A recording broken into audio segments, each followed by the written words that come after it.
Praise the Lord. எல்லாம் நல்லா இருக்கீங்க. இன்னைக்கு கர்த்தருக்குள்ள எப்போதும் சந்தோஷமா இருங்க. இயேசுப்பா அதை எப்போதும் விரும்புறாங்க. இன்னைக்கு கூட இயேசுப்பா சொல்ற ஒரு வார்த்தைன்னா, நீ அமைதியாயிரு, நான் உனக்காக வழக்காடுவேன். நீ அமைதியா இருந்தால் நான் உனக்காக பேசுவேன். ஆமென்.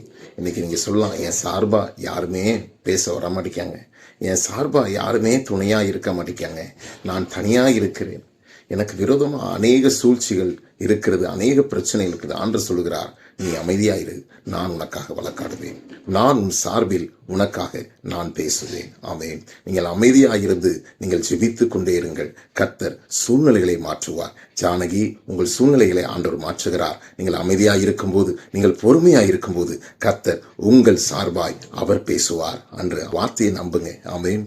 கர்த்தர் நிச்சயமாக உங்கள் சார்பில் அவர் பேசுவார். நீங்கள் அமைதியாயிருந்தால் கர்த்தர் உங்களுக்காக பேசுவார்.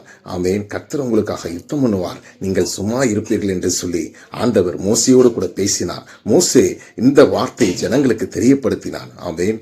நீங்கள் சும்மா இருக்கும்போது கர்த்தர் உங்களுக்காக பார்வோன் கிட்ட யுத்தங்களை செய்வார். பார்வோனிடத்தில் அவர்கள் அடிமைப்பட்டிருந்தாலும் கர்த்தர் அவர்களுக்காக வழக்காடினார், அவர்களுக்காக யுத்தங்களை செய்தார். உங்கள் வாழ்க்கையிலும் ஆண்டவரே எல்லாவற்றையும் செய்து முடிப்பார். இந்த வார்த்தையை நம்புங்க. கர்த்தர் உங்களை ஆசீர்வதிப்பார்.